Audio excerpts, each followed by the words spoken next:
ಈಗ ನೀವೆಲ್ಲೇ ನೋಡಿದ್ರು ಇವ್ರನ್ನ ನ್ಯಾಷನಲ್ ಕ್ರಶ್ ಅಂತ ಹೇಳ್ತಾರೆ. ಫಿಲಮ್ ಅಲ್ಲಿ ಇವ್ರಿಗೆ ಹೀರೋ ಸಿಗದೇ ಇದ್ರು ಅಥವಾ ಇವರು ಹೀರೋಗೆ ಸಿಗದೇ ಇದ್ರು ನಮ್ಮೆಲ್ಲರ ಹಾರ್ಟ್ ಬೀಟ್ ಅನ್ನ ಕದ್ದಿರುವಂತಹ ಹುಡುಗಿ ಇವರೇ ಅಂತ ಪ್ರತಿಯೊಬ್ಬ ಪಡ್ಡೆ ಹೈದ ಕೂಡ ಇವರ ಹೆಸರನ್ನೇ ಹೇಳ್ತಾನೆ. ಅವರೇ ನಮ್ಮ ಸಪ್ತಸಾಗರದ ಪುಟ್ಟಿ, ಕಾಂತಾರದ ಕನಕವತಿ, ರುಕ್ಮಿಣಿ ವಸಂತ್. ಸಪ್ತಸಾಗರದಾಚೆ ಸಿನಿಮಾದ ನಂತರ ಇವರ ಬಗ್ಗೆ ಎಲ್ರಿಗೂ ಪರಿಚಯ ಆಗಿರ್ಬೋದು, ಆದ್ರೆ ಇವರ ಜೀವನದ ಬಗ್ಗೆ ಸಾಕಷ್ಟು ಜನರಿಗೆ ತಿಳಿದಿಲ್ಲ. ಬನ್ನಿ ಹಾಗಿದ್ರೆ ಈ ವಿಡಿಯೋದ ಮೂಲಕ ಅವರ ಜೀವನದ ಪುಟಗಳ ಬಗ್ಗೆ ಮೆಲುಕು ಹಾಕೋಣ. ಹಾಯ್, ಎಲ್ರಿಗೂ ನಮಸ್ಕಾರ and welcome to the untold story of Rukmini Vasanth. Rukmini Vasanth ಅವರ ಬಾಲ್ಯ ನಿಜಕ್ಕೂ ಕೂಡ ತುಂಬಾನೇ ಕಠಿಣವಾಗಿತ್ತು.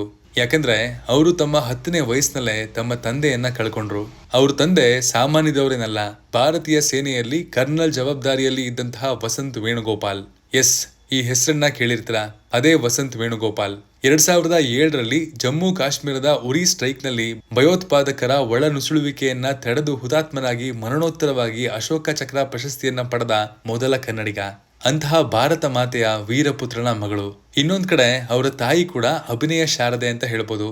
ಹೌದು, ರುಕ್ಮಿಣಿ ವಸಂತ್ ಅವರ ತಾಯಿ ಸುಭಾಷಿಣಿ ವಸಂತ್ ಅವರು ಒಬ್ಬ ಪ್ರಸಿದ್ಧ ಭರತನಾಟ್ಯ ನೃತ್ಯಗಾರ್ತಿ.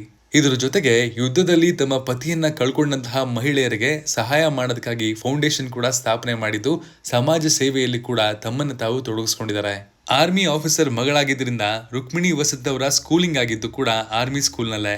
ತಂದೆಯ ಸೈನ್ಯದ ಶಿಸ್ತಿನ ಜೊತೆಗೆ ತಾಯಿಯ ಕಲೆಯ ಪ್ರೀತಿ ಕೂಡ ಅವರ ಜೀವನದಲ್ಲಿ ಹಾಸು ಹೊಕ್ಕಾಗಿತ್ತು.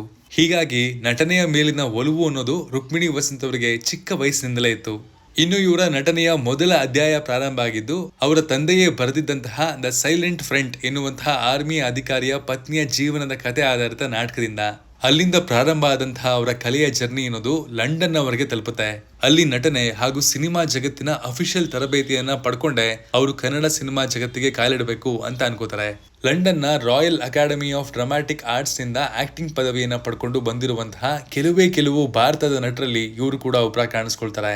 ಇನ್ನು ಸಿನಿಮಾ ಜಗತ್ತಿಗೆ ಕಾಲಿಡೋದಕ್ಕಿಂತ ಮುಂಚೆ ಇವರು ನಟನೆಯಲ್ಲಿ ಇನ್ನಷ್ಟು ಶಾರ್ಪ್ ಆಗೋದಕ್ಕೆ ಥಿಯೇಟರ್ ಆರ್ಟಿಸ್ಟ್ ಆಗಿ ಕೂಡ ನಟಿಸಿ ತಮ್ಮ ಎಕ್ಸ್ಪ್ರೆಷನ್ ಹಾಗೂ ಬಾಡಿ ಲ್ಯಾಂಗ್ವೇಜ್ ಅನ್ನ ಇನ್ನಷ್ಟು ತೀಕ್ಷ್ಣಗೊಳಿಸ್ಕೋತಾರೆ. ಇವತ್ತು ನಾವು ಅವರನ್ನ ನೋಡಿ ಇಷ್ಟಪಟ್ಟು ಇವರೇ ನಮ್ಮ ಕ್ರಶ್, ನ್ಯಾಷನಲ್ ಕ್ರಶ್ ಅಂತೆಲ್ಲ ಹೇಳ್ಬೋದು. ಆದ್ರೆ ಅದಕ್ಕೆ ಅವರು ಮಾಡ್ಕೊಂಡಂತಹ ತಯಾರಿ ಇದೆಯಲ್ಲ, ಅದು ತುಂಬಾ ದೊಡ್ಡದಾಗಿತ್ತು. ರುಕ್ಮಿಣಿ ವಸಂತ್ ನಾಯಕಿಯಾಗಿ ಮೊದಲ ಬಾರಿಗೆ ಕಾಣಿಸ್ಕೊಂಡಿದ್ದು MG ಶ್ರೀನಿವಾಸ್ ಅಂದ್ರೆ ನಮ್ಮ ಲಾರ್ಡ್ ಶ್ರೀನಿವಾಸ್ ಅವರ ನಿರ್ದೇಶನದಲ್ಲಿ ಹಾಗೂ ಅವರೇ ನಾಯಕನಾಗಿ ನಟಿಸಿದಂತಹ ಬೀರ್ಬಲ್ ಟ್ರಯಾಲಜಿ ಸಿನಿಮಾದಲ್ಲಿ. ಈ ಸಿನಿಮಾದಲ್ಲಿ ರುಕ್ಮಿಣಿ ವಸಂತ್ ಅವರ ನಟನೆಯನ್ನ ನೋಡಿದವರು ಮೆಚ್ಕೊಂಡ್ರು ಕೂಡ. ಇವತ್ತು ನಾವು ಅವ್ರ ಬಗ್ಗೆ ತಿಳ್ಕೊಳ್ಳೇಬೇಕು ಅನ್ನೋಷ್ಟರ ಮಟ್ಟಿಗೆ ಆ ಸಿನಿಮಾದಿಂದ ಇವರು ಫೇಮಸ್ ಆಗ್ಲಿಲ್ಲ. ಅವರನ್ನ ಕನ್ನಡ ಚಿತ್ರರಂಗದ ಪ್ರತಿಯೊಬ್ಬ ಪ್ರೇಕ್ಷಕರಿಗೂ ಬೇರೆ ಭಾಷೆಯಿಂದ ಇವತ್ತು ಅವರು ಪಡ್ಕೊಳ್ತಿರುವಂತಹ ಡಿಮ್ಯಾಂಡ್ಗೆ ಕಾರಣ ಆಗಿದ್ದು ರಕ್ಷಿತ್ ಶೆಟ್ಟಿ ಅವರ ಸಪ್ತಸಾಗರದ ಆಚೆಯಲ್ಲೋ ಸಿನಿಮಾ ಅನ್ನೋದನ್ನ ನಾವು ಪ್ರತಿಯೊಬ್ರು ಒಪ್ಕೊಳ್ಳೇಬೇಕು. ಅದೇನೋ ಗೊತ್ತಿಲ್ಲ, ರಕ್ಷಿತ್ ಶೆಟ್ಟಿ ಅವರು ಯಾವ್ದಾದ್ರು ಹೊಸ ನಾಯಕಿಯನ್ನ ತಮ್ಮ ಸಿನಿಮಾಗೆ ಹಾಕೋತಾರೆ ಅಂತಂದ್ರೆ ಫಿಲಂ ಇಂಡಸ್ಟ್ರಿಯಲ್ಲಿ ಅವರು ಏನಾದ್ರೂ ದೊಡ್ಡ ಮಟ್ಟದಲ್ಲಿ ಸಾಧನೆ ಮಾಡೇ ಮಾಡ್ತಾರೆ ಅನ್ನೋದು ಕನ್ನಡ ಚಿತ್ರರಂಗದ ಒಂದು ಅಲಿಖಿತ ನಿಯಮ ಆಗ್ಬಿಟ್ಟಿದೆ. ಇದುವರೆಗೂ ರುಕ್ಮಿಣಿ ವಸಂತ್ ಹತ್ತತ್ರ 10ರಿಂದ 11 ಸಿನಿಮಾಗಳಲ್ಲಿ ನಟಿಯಾಗಿ ಆಕ್ಟ್ ಮಾಡಿದ್ದಾರೆ. ಕನ್ನಡ ಹೊರತುಪಡಿಸಿ ತಮಿಳು, ತೆಲುಗುನಲ್ಲಿ ಕೂಡ ಕಾಣಿಸ್ಕೊಂಡಿದ್ದಾರೆ. ಮುಂಬರುವಂತಹ ದಿನಗಳಲ್ಲಿ ಅವರಿಗೆ ಬ್ರೈಟ್ ಫ್ಯೂಚರ್ ಇದೆ ಅನ್ನೋದಕ್ಕೆ ಕಾಂತಾರ ಚಾಪ್ಟರ್ 1 ಸಿನಿಮಾದಲ್ಲಿ ಅವರಿಗೆ ಸಿಕ್ಕಿರುವಂತಹ ಯಶಸ್ಸೇ ಒಂದು ಜೀವಂತ ಸಾಕ್ಷಿ. ಅಪ್ಕಮಿಂಗ್ ಬಿಗ್ಗೀಸ್ ಆಗಿರುವಂತಹ ಟಾಕ್ಸಿಕ್ ಹಾಗೂ ಡ್ರ್ಯಾಗನ್ ಸಿನಿಮಾದಲ್ಲಿ ಕೂಡ ಅವರು ತಮ್ಮ ಜಾಗವನ್ನ ಖಾತ್ರಿ ಮಾಡ್ಕೊಂಡಿದ್ದಾರೆ. ಪ್ಯಾನ್ ಇಂಡಿಯನ್ ಸ್ಟಾರ್ ಆಗುವಂತಹ ಪೊಟೆನ್ಷಿಯಲ್ ಮತ್ತು ಟ್ಯಾಲೆಂಟ್ ಅವ್ರ ಬಳಿ ಇದೆ. ಕಾಂತಾರ ಚಾಪ್ಟರ್ 1 ನಲ್ಲಿ ಕನಕವತಿ ಪಾತ್ರಕ್ಕಾಗಿ ಅವರು ಮಾಡಿರುವಂತಹ ತರಬೇತಿ ಇದಕ್ಕೊಂದು ಎಕ್ಸಾಂಪಲ್ ಅಂತಾನೆ ಹೇಳ್ಬೋದು. ಯಾಕಂದ್ರೆ ಅದಕ್ಕಾಗಿ ಬೇಕಿದ್ದಂತಹ ಭರತನಾಟ್ಯ ಕೂಡ ಬಾಲ್ಯದಿಂದಲೇ ತಾಯಿಯಿಂದ ಅವರಿಗೆ ಬಳುವಳಿಯಾಗಿ ಬಂದಿತ್ತು. ಇನ್ನು ಪಾತ್ರದ ಆಕ್ಸೆಂಟ್ ಅನ್ನ ಅವರು ಅತ್ಯಂತ ಕಡಿಮೆ ಸಮಯದಲ್ಲಿ ಪ್ರಾಕ್ಟೀಸ್ ಮಾಡಿ ಪರ್ಫೆಕ್ಟ್ ಆಗ್ತಾರೆ.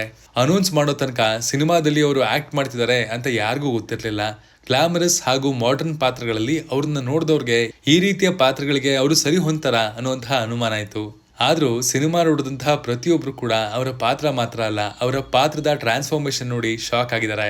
ಅಷ್ಟರ ಮಟ್ಟಿಗೆ ತಮ್ಮ ನಟನೆಯಲ್ಲಿ ರುಕ್ಮಿಣಿ ವಸಂತ್ ವೇರಿಯೇಷನ್ ಅನ್ನ ಹೊಂದಿದ್ದಾರೆ. ಇಷ್ಟೊಂದು ಟ್ಯಾಲೆಂಟೆಡ್ ಆಕ್ಟ್ರೆಸ್ ಮುಂದಿನ ದಿನಗಳಲ್ಲಿ ಖಂಡಿತವಾಗ್ಲೂ one of the most wanted actress ಆಗದೆ ಇರ್ತಾರ, ನೀವೇ ಹೇಳಿ.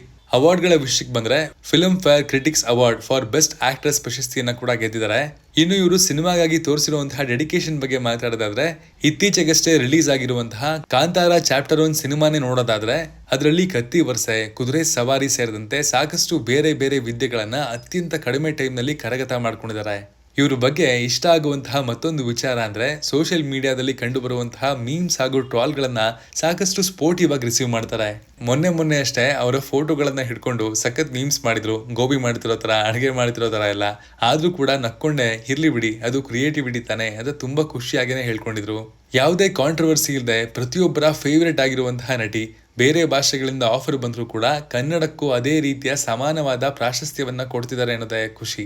ತಮ್ಮ ಮುಗ್ಧ ನೋಟ ಹಾಗೂ ಸಿಂಪಲ್ ಬ್ಯೂಟಿ, ಇದರ ಜೊತೆಗೆ ತಲೆ ಮೇಲೆ ಕಿರೀಟ ಇಟ್ಟ ಹಾಗೆ ಇರುವಂತಹ ತಮ್ಮ ಆಕ್ಟಿಂಗ್ ಪರ್ಫೆಕ್ಷನ್ ಮೂಲಕ ಪ್ರೇಕ್ಷಕರನ್ನ ಹಿಡಿದಿಟ್ಕೊಳ್ಳುವಂತಹ ಸಾಮರ್ಥ್ಯವನ್ನ ರುಕ್ಮಿಣಿ ವಸಂತ್ ಹೊಂದಿದ್ದಾರೆ.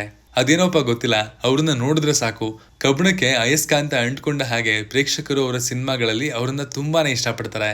ರೀಸೆಂಟ್ ಟೈಮ್ಸ್ ನಲ್ಲಿ ಕನ್ನಡ ಚಿತ್ರರಂಗದಲ್ಲಿ ನೋಡೋದಾದ್ರೆ ಫ್ಯಾನ್ ಫೇವರೇಟ್ ನಾಯಕಿಯರ ಕೊರತೆಯನ್ನ ರುಕ್ಮಿಣಿ ವಸಂತ್ ಪೂರೈಸಿದ್ರು.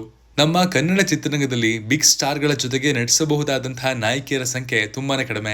ಆದ್ರೆ ಈಗಾಗಲೇ ಬಿಗ್ ಫಿಲಂಗಳು ಹಾಗೂ ಬೇರೆ ಭಾಷೆಯಲ್ಲಿ ಕೂಡ ನಟಿಸಿರುವಂತಹ ಅನುಭವವನ್ನ ಹೊಂದಿರುವಂತಹ ರುಕ್ಮಿಣಿ ವಸಂತ್ ಖಂಡಿತವಾಗ್ಲೂ ಆ ಸ್ಥಾನವನ್ನ ಸ್ಯಾಂಡಲ್ವುಡ್ ನಲ್ಲಿ ಪೂರೈಸ್ತಾರೆ ಅನ್ನೋದು ನಮ್ಮ ಕಾನ್ಫಿಡೆನ್ಸ್. ಪಾತ್ರ ಮಾಡರ್ನ್ ಆಗಿರ್ಲಿ ಅಥವಾ ಐತಿಹಾಸಿಕ ಪೀರಿಯಾಡಿಕಲ್ ಆಗಿರ್ಲಿ, ಎರಡೂ ರೀತಿಯ ನಾಯಕಿಯ ಪಾತ್ರವನ್ನ ರುಕ್ಮಿಣಿ ವಸಂತ್ ತುಂಬಾ ಚೆನ್ನಾಗಿ ನಿರ್ವಹಿಸ್ತಾರೆ. ಚಿಕ್ಕ ವಯಸ್ಸಿನಲ್ಲಿ ತಂದೆನ ಕಳ್ಕೊಂಡಿದ್ರು ಕೂಡ ತಮ್ಮ ತಾಯಿಯ ಪ್ರೀತಿ ಹಾಗೂ ತ್ಯಾಗದ ಫಲವಾಗಿ ಇವತ್ತು ಯಾವುದೇ ಸಿನಿಮಾ ಬ್ಯಾಕ್ ಗ್ರೌಂಡ್ ಇಲ್ಲದೆ ರುಕ್ಮಿಣಿ ವಸಂತ್ ಬೆಳೆದು ನಿಂತಿರುವಂತಹ ರೀತಿ ನಿಜಕ್ಕೂ ಕೂಡ ಪ್ರತಿಯೊಂದು ಹೆಣ್ಣು ಮಗುವಿಗೂ ಸ್ಫೂರ್ತಿಯ ಕಥೆ ಆಗಿರುತ್ತೆ. ಚಿಕ್ಕ ವಯಸ್ಸಿನಲ್ಲಿ ಅವರು ಮಾಡ್ಕೊಂಡಿದ್ದಂತಹ ಮ್ಯಾನಿಫೆಸ್ಟೇಷನ್, ಅವರ ಹಾರ್ಡ್ ವರ್ಕ್ ಹಾಗೂ ಡೆಡಿಕೇಶನ್ ಇವತ್ತು ನಿಜವಾಗಿದೆ. ಈ ವಿಚಾರದಲ್ಲಿ ಅವರ ತಾಯಿಯ ಪಾಲು ಕೂಡ ತುಂಬಾನೇ ದೊಡ್ಡದು. ಸಿಕ್ಕಂತಹ ಅವಕಾಶಗಳನ್ನ ದೊಡ್ಡದು ಚಿಕ್ಕದು ಅಂತ ನೋಡದೆ ಪಾತ್ರಕ್ಕೆ ಮರ್ಯಾದೆ ಕೊಟ್ಟು ಕೆಲಸನ ಚೆನ್ನಾಗಿ ಮಾಡಿರೋದಕ್ಕೇನೆ ಇವತ್ತು ಪ್ರತಿಯೊಬ್ಬ ಪ್ರೇಕ್ಷಕರು ಕೂಡ ರುಕ್ಮಿಣಿ ವಸಂತ್ ಅವರು ತಮ್ಮ ಫೇವರೆಟ್ ನಟಿ ಅಂತ ಕರೀತಾ ಇರೋದು. ತಂದೆ ಹೆಸರಿನಲ್ಲಿ ಪ್ರಾರಂಭ ಮಾಡಿರುವಂತಹ ಫೌಂಡೇಶನ್ ಮೂಲಕ ಇವತ್ತಿಗೂ ಸಮಾಜ ಸೇವೆ ಮಾಡ್ತಿದ್ದಾರೆ. ಕೇವಲ ಪರದೆ ಮೇಲೆ ಮಾತ್ರ ಅಲ್ಲ, ನಿಜ ಜೀವನದಲ್ಲಿ ಕೂಡ ರುಕ್ಮಿಣಿ ವಸಂತ್ ಒಬ್ಬ ನಾಯಕಿ. ತಂದೆ ಇಲ್ಲದ ಹೆಣ್ಣು ಮಕ್ಕಳ ಜೀವನ ಅಷ್ಟೊಂದು ಸುಲಭ ಅಲ್ಲ. ಪರದೆ ಮೇಲೆ ಅವರ ನಗು ಮುಖ ನಮಗೆ ಕಾಣಿಸುತ್ತೆ, ಆದ್ರೆ ಜೊತೆಗಿಲ್ಲದ ತಂದೆಯ ನೆನಪು ಬಂದಾಗ್ಲೇ ಆ ಜೀವ ಎಷ್ಟು ದುಃಖ ಪಡುತ್ತೋ ಅಂತ ಅವ್ರಿಗೆ ಮಾತ್ರ ಗೊತ್ತು. ಅದೇನೇ ಇರ್ಲಿ, ಆ ದುಃಖ ಎಷ್ಟೇ ಇರ್ಲಿ, ಪ್ರತಿಯೊಂದು ಸಿನಿಮಾಗಳ ಮೂಲಕ ಪ್ರೇಕ್ಷಕರಿಗೆ ಇನ್ನಷ್ಟು ಹತ್ರ ಆಗೋ ಕೆಲಸ ರುಕ್ಮಿಣಿ ವಸಂತ್ ಮಾಡ್ತಾ ಇದ್ದಾರೆ. ಅವರಿಗೆ ಇನ್ನಷ್ಟು ದೊಡ್ಡ ಮಟ್ಟದ ಅವಕಾಶಗಳು ಸಿಗ್ಲಿ ಹಾಗೂ ಸಿಕ್ಕೇ ಸಿಗುತ್ತೆ. ಅದೇ ರೀತಿ ಅದನ್ನ ಪರ್ಫೆಕ್ಟ್ ಆಗಿ ನಿರ್ವಹಿಸಿ ಇನ್ನಷ್ಟು ದೊಡ್ಡ ಸ್ಟಾರ್ ಆಗ್ಲಿ ಅನ್ನೋದೇ ನಮ್ಮ ಆಸೆ. ಇದು ನಮ್ಮೆಲ್ಲರ ಫೇವರೇಟ್ ರುಕ್ಮಿಣಿ ವಸಂತ್ ಅವರ ಲೈಫ್ ಸ್ಟೋರಿ. ರುಕ್ಮಿಣಿ ವಸಂತ್ ನಟನೆಯ ಯಾವ ಸಿನಿಮಾ ನಿಮ್ಗೆ ತುಂಬಾ ಇಷ್ಟ ಅನ್ನೋದನ್ನ ಕಮೆಂಟ್ ಮಾಡಿ ತಿಳಿಸಿ. ಮುಂದಿನ ವಾರ ಮತ್ತೊಬ್ಬ ಸಾಧಕರ ಕೇಳದಿರುವಂತಹ ಕಹಾನಿಯ ಜೊತೆಗೆ ನಿಮ್ಮ ಮುಂದೆ ಮತ್ತೆ ಬರ್ತೀನಿ. ಕಂಟೆಂಟ್ ಇಷ್ಟ ಆಗಿದ್ರೆ ಮಾತ್ರ ಚಾನಲ್ ಅನ್ನ ಸಬ್ಸ್ಕ್ರೈಬ್ ಮಾಡ್ಕೊಳ್ಳಿ. Signing off, Manu.